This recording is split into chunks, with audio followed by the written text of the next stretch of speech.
and welcome back to our next episode of Big Data Talks, in which we have conversations with industry experts about the way in which data, machine learning, and artificial intelligence are changing the way we live. My name is jan-willem, and I will be your host today. I'm the author of the Enterprise Big Data Framework, which is hosting this series of Big Data Talks. You can always watch back this recording and discussion on YouTube, the Big Data Framework website, and the podcasting platform from Apple Podcasts. Today, I have the great pleasure to introduce Manoj Suryadevara, the product manager at Walmart Global Tech. Manoj has more than a decade experience in product management, specializing in strategy, execution, and leadership, both in the business-to-consumer market as well as in business-to-business products. His product expertise is focused on strategy, execution, leadership, and he includes data in basically all of his decisions.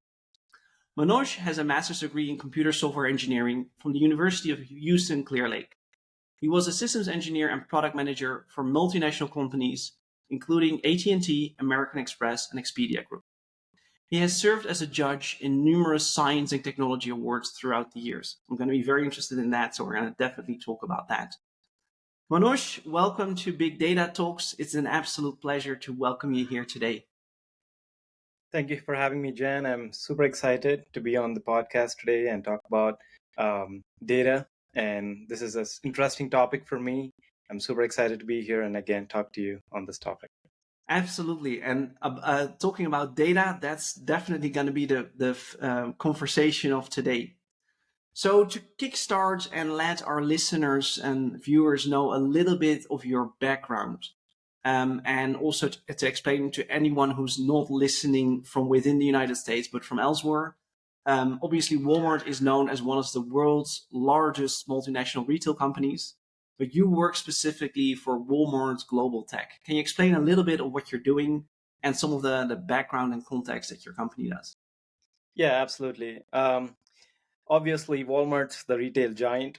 They have many different components and divisions which people kind of work with. So my area of expertise is in the global tech, as you just mentioned. Global tech is basically the technology division of Walmart, which deals with um, enhancing the retail technology aspect and then providing solutions to customers at large scale. So that's kind of the place where I'm at currently in Walmart. Previously, I do have experience, like you said, introduced me really well, Jan.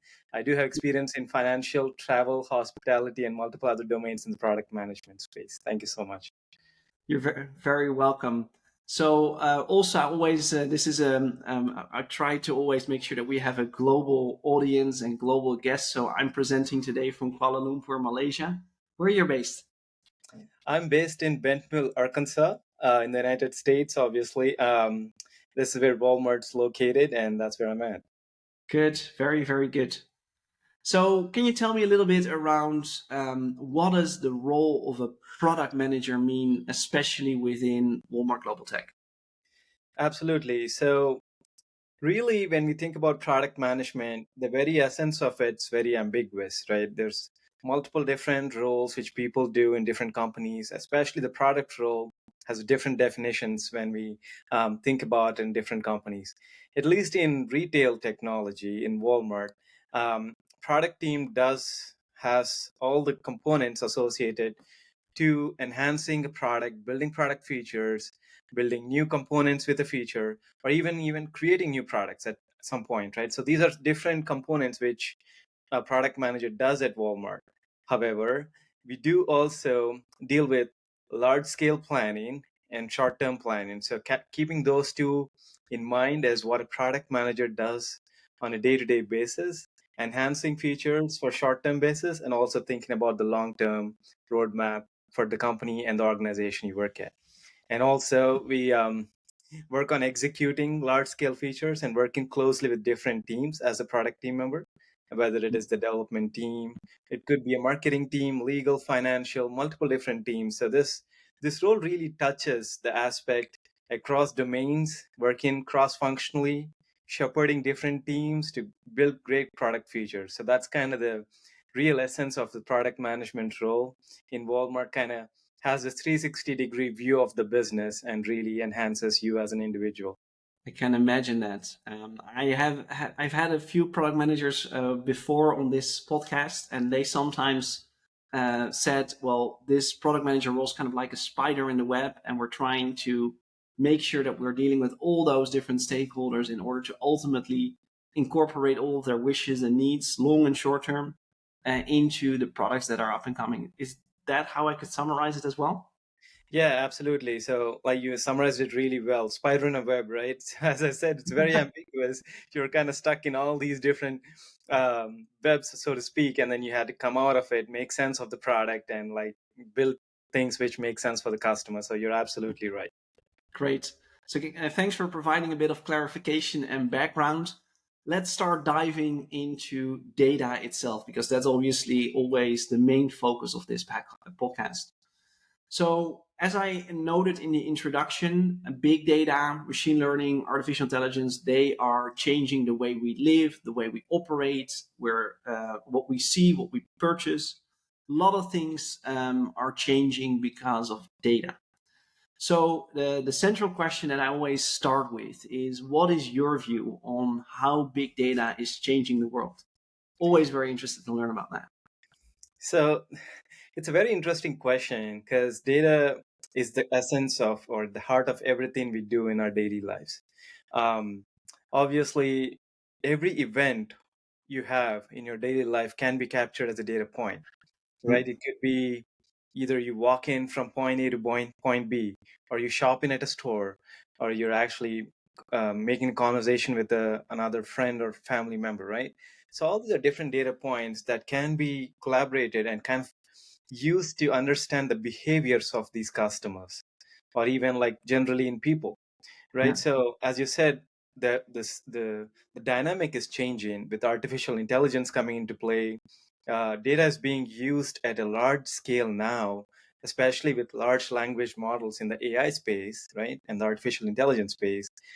And then also it's being used in regular data analytics functions as well as data science functions to understand the customer's behavior and infer decisions for them. So it's really interesting. There are like so many use cases you can think of in this modern world, which where you can really integrate data into artificial intelligence, data science, data analytics, data consumption, data engineering.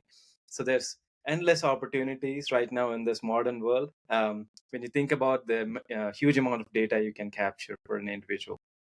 absolutely. And I always really wonder in this way in which companies are now using data in order to also kind of steer us to specific decisions, buying specific products, focusing our attention towards specific ads or other commercial opportunities. It always brings up with me one fundamental question. I'm kind of looking to hear an answer from somebody who's really in the retail domain. And that is the question: do we as a consumer still have a choice? So is it ultimately still up to us, or are we guided down a specific marketing path? What's your view? Well, it's a really difficult question to answer. It um, is. so I think like so from technology perspective, if you really think about it, it's from a product perspective, from a technology perspective, it's really making these decisions easier for customers. Yeah, So, however, the real essence lies in taking feedback from customers on a day-to-day basis, so we can understand whether they're actually needing that product feature. Does it even add value to them, or is yeah, it just something we're building just like to gain more revenue for a company, or like make or you thinking that make things easier for customers? yeah. So it's always in my mind, I'm really thinking, hey, I should probably test and see if actually customers are interested to make Yeah. these decisions, uh, using us, leveraging us, or they want to make these decisions themselves, um, like not showing them relevant products or even showing ads which they bought in the past, things of that sort. So it's a fine balance, I would say, Very good. because No, absolutely. I fully agree with you, because I think that that's the struggle that a lot of companies are dealing with today. Is, technically speaking, you can guide more and more, yeah. but you also need to be very mindful around decision making power that a lot of people want to keep with themselves. So Correct. one of the things that you just mentioned kind of struck a nerve, and you said ultimately it is about measuring whether that's valuable for a customer. And I think that that's an excellent point. Um, you said that you try to measure value, and that's always something that I find very difficult because I'm a data guy, so I always look at the numbers.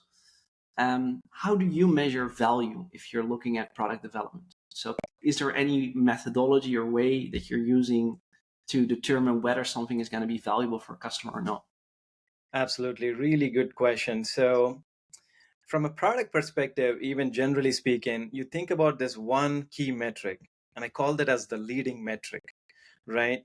You think about, hey, if I implement this feature, what would be my net result? Yeah. What is the one thing I'm looking at to like gain value from this feature? It could be like, for example, if you think of company like Spotify, they're looking to acquire new users as their key metric, right? Okay. If you look at companies in retail, it might be that they're wanting to gain incremental revenue, that's their key metric, right? Or it could be they're wanting to increase their gross profit, right? For companies who are based on user design, it would be that uh, users interacting with their application, like for example, Meta, Instagram, things of that sort. Yeah. So I would call that as a leading metric, the engagement metric, which will ensure that your product is successful or not. Then there are a lot of lagging metrics that come into play. Hey, how much effort are we saving? How much manual cost are we saving? What's the net promoter score looking like? What's the customer feedback? How are the reviews looking for this product or the service? So you kind of look at one key thing which is driving your product feature, and then you have all other bunch of qualitative or other metrics which also tell you a story. I kind of use this framework of leading and lagging Mhm. metrics to understand whether the products I'm building are actually making sense. That's a very interesting answer. I actually had not heard about that before. So that thanks for sharing that. I think that's a very interesting way and very valuable way to start expressing how value can be basically translated into real KPIs. Yeah, Thanks for that. thank you. So while I was preparing for our interview session today, I noticed that you had a software engineering background, and a software design specifically. So I'm always wondering how people end up in this domain of data. What is it that made you so attracted to this field? And why did you decide to choose this over any other kind of career? Yeah, absolutely. So basically, when I started off, like I started being an electrical and communications engineer. But Okay, then I really wanted to like do something in the technology space, and there's not much opportunity, at least for me at the time, in the electronics industry. So what I did is I kind of pivoted myself into the software engineering space. It's kind of like a bridge between computer science and electronics to an extent. But sure. then also, I know that I'm very interested to pursue a path in data analytics or data, anything related to data, because I really enjoyed taking these courses back in like my college. I also followed a few people who I on social media or LinkedIn, things of that sort, trying to see how their career graph is, and I really fell in love with data aspect. Uh, Nice. so Very, very interesting. So, my previous guest, literally the episode that we did last week, was a lady, Susanna, who's also in the US, and she had a degree in history, decided to completely move into data science. And obviously, that's a huge transition. And I can imagine from moving from electrical engineering, even though the basis of the computer transistors, probably you know more about that than anybody else, but how much of an effort is it to make that transition? Because I imagine it's two completely different kind of focus areas. And how did you do that? yeah, it's actually has to do mostly with the mindset um, than with actual work itself. So I know that I took this particular course in electronics back in college, but then I also understood after due time that really my interest lies in data, and for me to achieve that, it would be through computer science degree. Yeah, And the shift itself was really difficult I when I can started imagine. off, because I had to take few courses which would enable me to even study a master's degree in computer science. like a bridge or a stopgap kind of solution. So I Yeah. was taking all these courses, learning new things, and really at the time, I I had a lot to do. But at the end, it was really helpful for me to work in a field which I really enjoy. Yeah, I can imagine that. So, out of all the things, because I saw you've been through dozens of different courses and all kinds of different focus areas. Is there any specific topic that you say, well, this is something that I really enjoyed more than anything else? I really enjoyed working with customer data and Okay. building a customer fabric, um, because there are so many moving parts with the customer data, and you think you know it all, but after working for, like, let's say 3 4 5 years, but then there are new things always on plate for customer data, whether it's a data governance aspect with countries around the globe introducing new data privacy laws, or it could be how a customer is thinking about buying products, the psychology of it, things of that sort. So there's I really enjoyed working on customer data specifically and building fabric around that portion. Well, I think that means you're working at the right company now, because probably not a lot more companies who have more data and than Walmart in that specific field. That is You're true. you're Yes. you're making kind of like a perfect bridge, because one of the main reasons that I really wanted to talk to you today, and the reason to invite you on the show today, is that I'm always very interested to learn around how big data is used in specific domains, and specifically also within product management. So I'd like to pick your brain a little bit more in depth around that. And to start with, I would like to get your opinion around how data strategies, sometimes even big data strategies, how do you make sure that you align that with where a company needs to go? So how do we translate strategy into something which is a data strategy or a big data strategy? Any thoughts on that?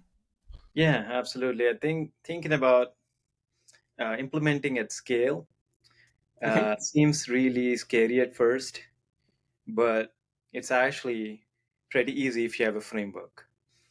So the thing you need to do, at least with the latest technologies we have in cloud, big data is essentially very easy to build on if you know how to, like, really understand your data and then make those decisions based off of it.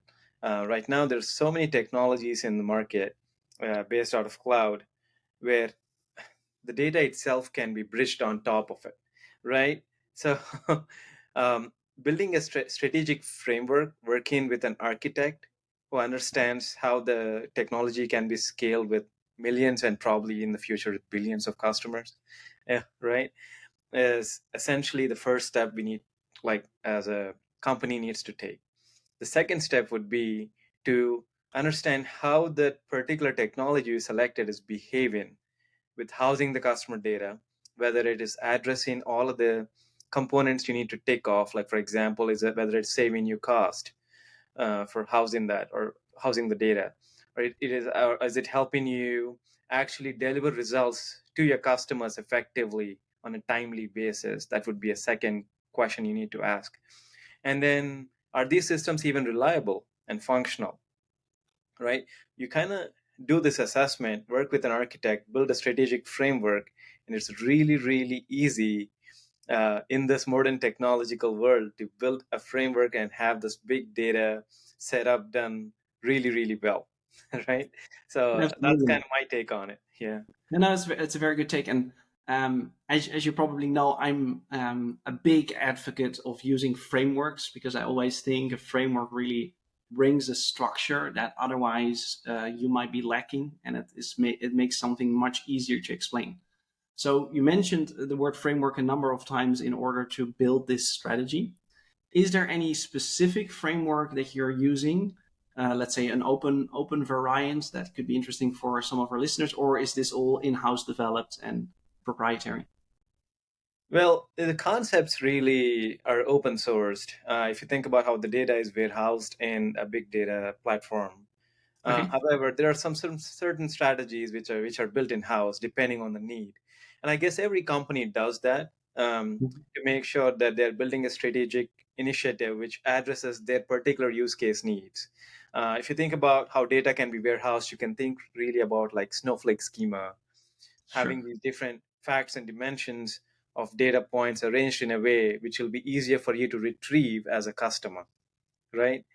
Or it could be the latest technology being used in obtaining this information and building artificial intelligence, generative AI models on top of it, right? Yeah. It could be various different use cases which we can think of. Um, Obviously, it depends on your use cases to an extent, and also some of them can be built proprietary by companies, and some of them are actually built in house or Yes. are open sourced, so to speak. Good. So I fully understand and how you translate that towards a more, I would say, regional and towards a specific focus area. But now the next step is then moving towards product management. Yeah. So out of the possible, well, thousands of different product features that you can think about introducing, how do you make the decision with data about what the next thing needs to be that is going to be changing the way customers experience the products and services that you create? Yeah, that's a very good question, because really product management is about marrying different areas to make sense for your whole product family. What I mean by that is, like, hey, you have a feature on your mind, but is it a need for the business to implement right now? Yeah, Or is it actually a valuable feature with respect to gaining incremental revenue? Going back to the leading metric I was talking about a little earlier, yeah, does it add value to the whole product portfolio? And finally, the discovery process which a product manager does to even see if that product makes sense, like understanding the past behavior of those data points and building a use case and potentially saying, hey, this product feature could yield us XYZ millions in revenue, right? yeah, All these different components really come together, and then you stack rank different product features in the order of priority, right, from a prioritized perspective, to make sense that, okay, from a product management aspect, these are top three priorities, and they're top three because of XYZ reasons, because they gain so much revenue for your company, and let's go and implement them, right? Obviously, there's a lot of discovery that goes beyond coming up with the final list of things you need to do, but really it really boils down to how much value you're adding to the organization with these things. yeah. Yeah. And the prioritization process that you mentioned, because I think that's always very interesting. Um, from my experience, it's always the business kind of pushing. We want to have everything basically tomorrow, or preferably yesterday. Whereas product management needs to make a trade-off between the thousands of different choices that can be made, and also what's going to be feasibly built within a limited amount of time. How do you deal with that constant back and forth between business, product management, in order to align expectations and prioritization? Yeah, it has to do with the negotiation aspect, really, when it comes to it. I think you make a really good point, that, hey, you have so much effort for an XYZ product to build right now. Why would you do that when you can build another product feature which literally takes like 2 weeks, so to Yeah, speak, right? It really comes down to incrementally building products, and executing agile practices, building those foundations, and then really building that house on top of it, and then adding those additional enhancements and designs to your house, and improving your internal quality of the house, things of that sort. Really, it comes down to what the business is really wanting with the amount of effort and bandwidth they have available. And we make those negotiations as a product managers. That's really part of our job, to make those decisions and inform the business of potential pitfalls, right? yeah. um, And that negotiation is still, I would say, human-led kind of negotiation, not by just the facts and the robots that will give an indication of what the best next feature development is. Yeah, absolutely. It has to do with different data points. Again, data in play here, right? So different Yeah, data points. It could be, hey, effort estimate for this product feature is yeah. 26 weeks, right? You also mentioned that in terms of development is then building upon your base, which is obviously the agile methodology. Do you use agile as kind of like the main way of working in terms of all of these product developments and feature enhancements? Yes, I do currently work on that model, and I did in the past. And I think it's very essential for product team members to work in that model, in my perspective, to Yeah. make things more easier to Can address. you explain that a little bit more in detail? Because in some of the previous episodes, I always have people who are strong advocates for more waterfall traditional development methods. Within software, we also see very strong proponents for the more agile part. So I always interested to hear from experience of why do you say that this model is working particularly well from your experience? Absolutely. I think from my perspective, I did have a experience in both like waterfall and agile models. But from my perspective, really, I felt agile is more functional and helps different teams and organizations for the very reason that it can be an incremental development process. What I Okay. mean by that is, like, if you implement a product feature or if you're wanting to implement a product feature from an organization perspective, you really can test the waters before the whole product feature is implemented. You can, like I said, building the foundation and then you're building the house. But while building the foundation, you realize that's not the way you want to go. You want to Yeah. really change the foundation to something else which makes sense for your product, right? Yeah. That is possible with Agile. However, with Waterfall, you build the whole house and then you enhance the design, and then you realize foundation's something um, wrong with the foundation. You can't really make changes at this point of time unless you destroy the whole uh, Part. Yeah. portion and then rebuild something. So it takes a lot of effort from a team's perspective to rebuild something from ground zero than to change when they're at ground zero. So Yeah. so No, that's kind of that's my. a very good point that you're making. Yeah, Um, in order to accomplish that, you obviously also need to have some kind of a more modular architecture with containers or more ways in which you develop those features so that they become more individual features, and you can also keep updating and changing them. Do you implement that from an architecture point of view as well, in order to accommodate that more agile way of working? absolutely. What you just mentioned is exactly true to many of the modern development methods. When you talk about distributed systems, we have these different modular components which are known as microservices, right? Mhm. Which run functionally independently, but then when combined together, they run the whole application. Right. So really having that flexibility to have different modular components or the microservices will enable you to make changes quickly as a team and be more functional. And going back to our previous point, be more scalable and scale to millions of people who are going to be using that product if some point that situation arises. Right. Yeah. So it's really a good point you really bring up. And I think modern technology really should really go and think about modular aspects of development when they think about agile as well. Yeah, I think that that's also always one of the elements that's sometimes a little bit underestimated because a lot of people want to switch towards agile ways of working, but they also need an architecture and a technology stack that is going to be able to accommodate that because one doesn't really go without the other. Right. Yeah. So, if you're working in an agile environment, there's obviously many different flavors from within agile, ranging from scaled agile frameworks to Scrum towards and extreme programming, you name it. Is there any particular flavor that you recommend that you say, well, this is what I found most useful? Yeah, it's a good question. I personally feel the best model is what fits the team. Okay. Um, there are different, like I've worked with different like teams around the globe. And one thing I've noticed during this time is this agile models are really how the team wants to function. And because Agile is based on the very thing that teams are self-functioning in Agile environment, and they come up with their own stories and like tasks associated and what they're wanting to accomplish in a certain time frame. Mm-hmm. So I think it really goes back to what the team's feeling comfortable.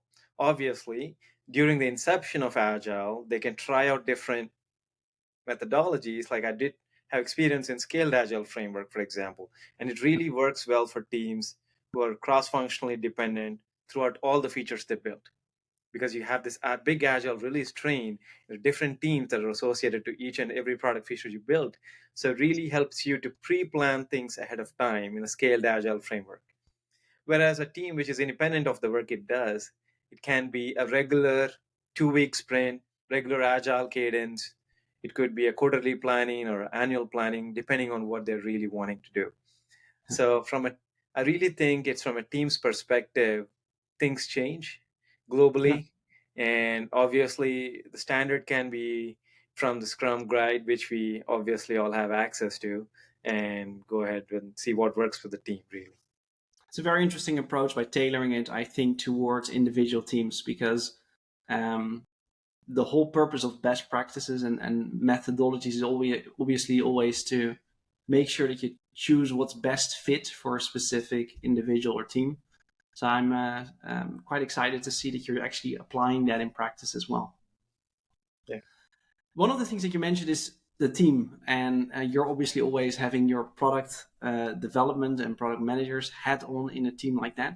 What are some of the other roles that typically need to be included within those agile ways of working and that you need to incorporate within the development of these new products? Yeah, absolutely. I think right now, if you really think about an agile setup, you have different personas who help deliver a certain product feature, or even like a product itself, right? Or even run services which need support from a developer. So obviously, you have the product manager or the product owner who runs the product features which the team needs to develop. That is one persona. Mhm. And then you have the scrum master. In some teams, the developers do act as scrum masters, so which means they run the agile ceremonies day to day. They make sure things are functioning the way they're supposed to in agile functioning. They make sure they keep the teams track of time, their tasks, as well as removing any impediments, blockers for the team. So scrum master is a really interesting role too. And then we have developers who actually develop the product, working with each other on a collaborative basis. And then we have testing team. In some cases, it's kind of an optional component. We have testers in the team. Sometimes the developers do test themselves. And then there are the UX UI design people who also work on changing different components of an application from a user design perspective, making changes and such. And finally, you have the engineering manager who's kind of falling outside the scrum, so to speak, but they kind of drive Mhm. and shepherd the engineering team to the progress they need to make. So those are different personas. And obviously, last but not the least, you have the program team or the Okay. project management team who make sure that teams progressing in a timeline perspective and make sure things are getting delivered on time and such. So there are different components. Each of these roles are very unique to each other, and they help deliver product features and help the organization deliver their goals. So very important to have each and every one in these roles to make sure the team's a successful one. Yeah, and I imagine that having those different perspectives is also helping to kind of consider different points of view in the development process. Is that correct? Yes, absolutely. It's really helping to think about things from a perspective that really, if you think about a project manager, they really think, hey, how can we creatively implement a solution that can be done in 5 days versus, let's say, 15 days? Right. Yeah. Um, they might say, okay, I'm going to work with XYZ team to get a dependency resolved. Or the UI UX design team can say, okay, you know what, this design worked with other part of the application. Let's leverage that and reduce our development time from 2 days to, let's say, one day, Okay. because we know that this actuality, in actuality, the component works. So there are different ways each of the team member really contributes. Even a product manager, so to speak, they really think about creative ways to come up with to implement a product feature. If the team's like blocked, they really can't think of solution. They also can contribute to that and make sure that the team's understanding a portion of the requirement which they are supposed to. Great. It's a great example to show that the sum of the parts of the team members ultimately is better than the individual lines of thought from individuals alone. Good, let me shift gears a little bit towards the retail industry. We already, in the introductions, discussed that you're working at one of the retail giants. I typically like to use Walmart as well in some of the case studies that we are presenting with the big data framework because It's a company well known for early embracing of big data and also using data in a lot of the decisions that they're making. There's a lot of public white papers and resources around that. How do you deal with such large scales of data on a day-to-day basis? I can only imagine that there must be entire teams that work in order to accommodate that. Yeah, I think especially with big organizations, really good question with respect to scale of data. With big Yeah, organizations, it really depends on having a set of processes to make sure that you're dealing with this huge amounts of data. So the first step is identifying what is expected. The second step is really building a process around what works for the team. And last but not the least, ensure you have a real good development team to support in case of failure. So yeah. really, it's about building a rock star team and ensuring they have all the tools and resources to process any amounts of data that a company can receive. So that's really my short spiel about how we can really manage data. And I know this is a really critical question for large organizations. Yeah, absolutely. So it's actually such a large question that it basically comes back in a lot of the talks that we're doing is how do you deal with data that is at such a massive scale? And the other day I was talking to somebody within the airline industry, which is also known for creating a tremendous amount of data. With every flight, there's hundreds of sensors that keep track of data. Very similar, I would say, to cash registers at Walmart stores. And that person made a comment that says, well, at a certain moment, it becomes so large that the question is not anymore around the ability to store it, because with good data pipelines, there's always a way that we can put it somewhere. But the question is, how can we use it?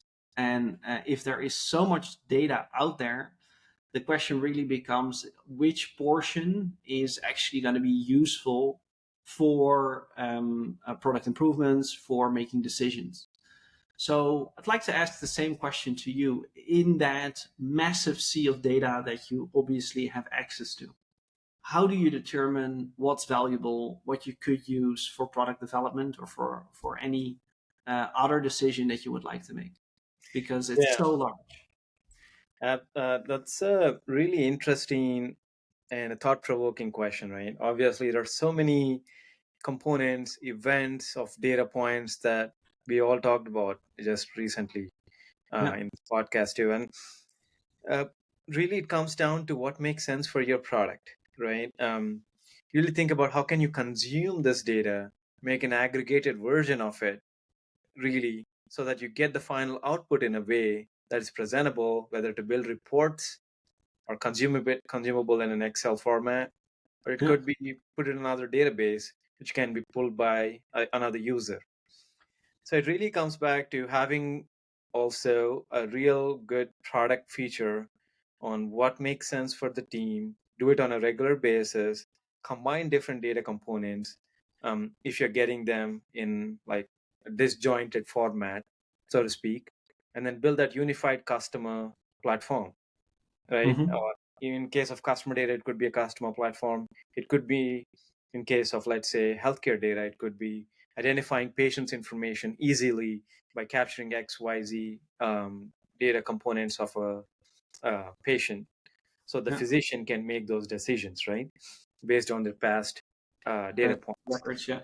Yeah. So it really comes down to building those different consumable tables from the big sea of data you talked about and really making them accessible to the user in a format which they can consume. So that big sea of data, how do you as an internal employee know which data is there in the first place? How can you even search through that? I'm assuming you have these massive data lakes and seas of data. So my first follow up is, how do you know what to search for? And the second related question is, if you then find the data that you're supposedly looking for, how do you know how valid, true, useful this is? Do you use some kind of a classification system that says, well, this is internally created data, so it's more trustworthy than, for instance, data sets that are produced externally? Well, I think again it goes back to the framework we discussed Okay. about. Yeah. The framework will help define these data models, right? Have data descriptions for these data models to build in, and then also have data quality as one of the key components for your data to be housed in a data lake, data warehouse, or it could be just a database, right? It Mhm. depends really on what the organization is wanting to do, and it helps to have a data model ahead of time of all the data you're receiving, have data quality steps set up, and then also identify areas where you can understand the data by having just like another column which really talks about what this different components of data is, or what the Mhm. columns are, or what this data is all about, right? Having that framework set up initially will help you to decipher any amount of data the company can have. But it's a lot of pre-work to do to get there, right? Obviously, you cannot just come on one day and realize, okay, there's a big sea of data. I need to understand what it is. But if you really have a framework to have that set up early on, build those data models, use different tools which enable that right now, and then Yeah. ensure that you have a set of understandable data elements in play, then it makes easier to make those decisions. Absolutely. So it sounds like me, if you're explaining it this way, that almost everyone who is in teams nowadays for whatever product development needs to have some knowledge around data analytics, but also around being able to read and search through data sets, or some more kind of data literacy kind of skills. Is that an opinion that you share? Should everyone in product development and product management also have data skills?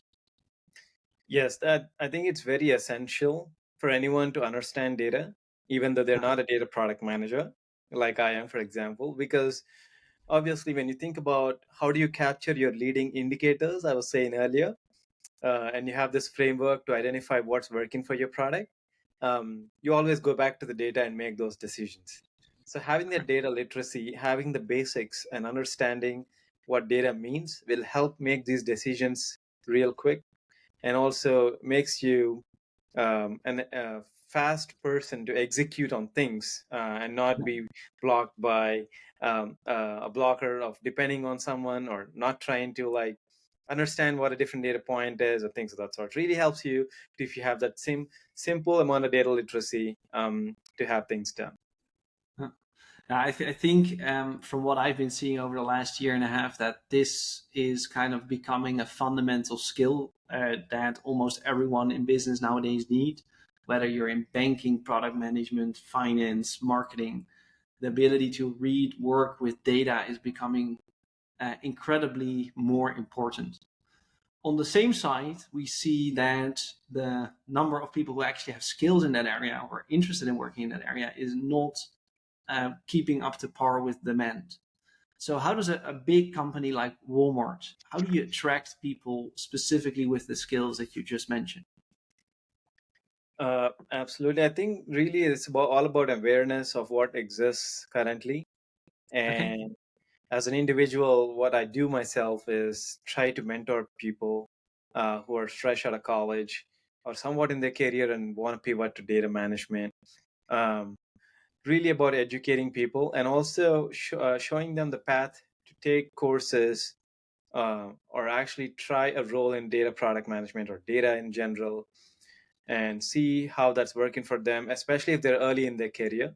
It really Yeah. makes it easier for them to make those pivots, and make these decisions themselves.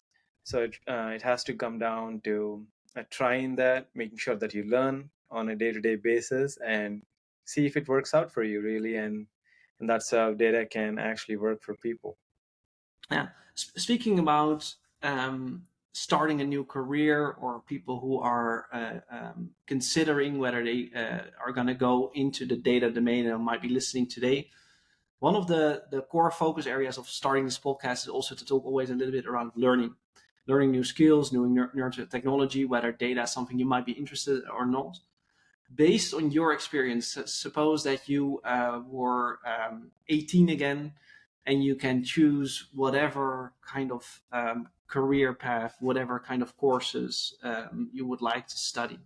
Do you have any advice to listeners who want to start getting, I would say, relevant skills for the jobs for tomorrow? What should they start with? Yeah, in this day and age, there are a lot of avenues for someone to take a look and understand what they need to do. So, from my perspective, it's a really good question you ask. If I'm 18 again, I wish I'm 18 again. Right? So, you really need to learn about the different industries that exist. And there's a lot of avenues to do that right now with online courses, data being available on the internet, that you can make those decisions. And then also talk to someone in the industry who's already working in a field like that. Like, for example, it could be an application developer if you want to really become a developer. If you want a product management, someone like me, or it could be a program management space, right? Really depending on talking to different people and understanding how they work on a day-to-day basis will help these decisions easier for this new generation of workers who are coming or thinking about technology. And then Very, also they can also really solve these problems by themselves to an extent because of the tech stack currently available. They can solve these little problems by themselves, and that can help them build a portfolio which can impress their future employers if they want to go that route. very interesting. Um, does that mean, to kind of take you up on that offer, does that mean that if somebody's listening and they would really love to talk a little bit more around product manager role at Walmart, that they are able to reach out to you? Yeah, absolutely. I think I'm open to new people who are interested to like learn about more about product management in general, and I'm happy to share my experience with them, especially Good. to your listeners. And I'm more than happy to take you up on that offer. Be careful what you say because you might be inflooded with hundreds of requests after this episode airs. Good. So for everyone who is interested, and also to kind of make sure that Manoj's email box is not going to be flooded, in case you're interested in and you would like to take Manoj up on this offer, just channel your request first through our website, and then we will make sure that you get a consolidated overview. Great, Manoj. Time is always flying in these kinds of series, but unfortunately, we're getting towards the end of our time. I'd like to ask you one final question. Again, the focus of this podcast is always to talk about a little bit around the future and looking at the way that new technology is changing the way that we live. If there is one development in, let's say, the next 10, might even be 20 years, that we should keep an eye on, especially in the retail domain. So, in other words, what is going to change the retail domain in the next 20 years? What's your opinion? Um, Tough question, I actually. know. I always save the best for last. So really, it all comes down to how customers shop, really. Yeah. Because it used to be in the past where a customer actually is going to a store picking up an item by paying a cashier, and you know how things have evolved since then in retail. Now people are buying online, even in stores. There's self-checkout options, and like if you walk into a store, there's like a map which guides you to let you know where an item is. Yeah. So I really think about using the latest technologies in the next 10 to 15 years, like artificial intelligence, machine learning technologies, and even data to an extent, to make these decisions easier for customers to shop, and also at the same time improve the supply chain processes which gets products from point A to point B.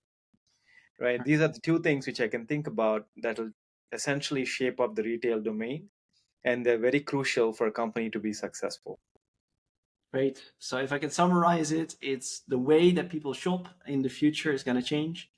And in order to accommodate that, you obviously need to think about how to optimize your supply chain to deal with that growing, ever changing amount of demand. Is that a good summary?